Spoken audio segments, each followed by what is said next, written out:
আকাশেতে লক্ষ তারা চাঁদ কিন্তু একটা রে, এ জগতে পরাণ বন্ধু প্রিয় তোমার মুখটা।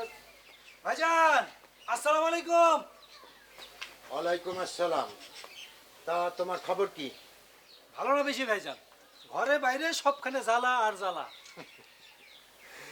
ভাদাইমা ভাব নিয়ে চললে তো জ্বালা আর জ্বালা হবেই। এই জন্য বলি একটা কিছু করো, বুঝছো? করার তো চেষ্টা করে যাচ্ছি ভাইজান, কিন্তু কিছুই হচ্ছে না। কি করার চেষ্টা করতেছো তুমি যে হচ্ছে না? আপনার বাসায় আমার বাসায় কি? না, মানে বলতে চাচ্ছিলাম আপনার বাসায় কোনো কাজের লোক বা কেয়ারটেকার দরকার আছে কিনা। যদি দরকার হয় তাহলে? না মানে আমি একটু কাজ করতাম আর কি। না রে ভাই, আপাতত এই সুযোগ নাই। আচ্ছা শোনো, তুমি থাকো, আমার একটা জরুরি কাজ আছে, আমি যাই। আরে ভাইজান একটু দাঁড়ান না, দুইজন একটু কথা বলি, গল্প করি। তোমার তো সাহস কম না, তুমি আমাকে পিছন থেকে ডেকে বলো গল্প করি। এত সাহস তোমার কোত্থেকে আসলো? কি বলেন ভাইজান, আমরা কি মানুষ না গল্প করতে পারি না? এই বিয়াদব, এই তোর কোনো ধারণা আছে আমার সম্বন্ধে? হ্যাঁ, তুই জানিস আমি কে?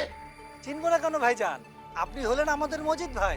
মজিদ ভাই না বেটা, মজিদ সাহেব বল, মজিদ সাহেব বল। আর যদি বলতে না পারিস তাহলে আমার সামনে আর কখনো আসবি না। সরি ভাই, আমার ভুল হয়ে গেছে, আপনি কিছু মনে করেন। সেটাই ভালো যেটা তুমি বুঝছো।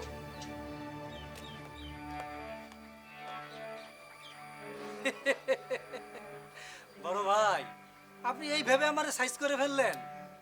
আমি কিন্তু মাইন্ড করি নাই, কারণ মাইন্ড করলে সাইন করা যায় না।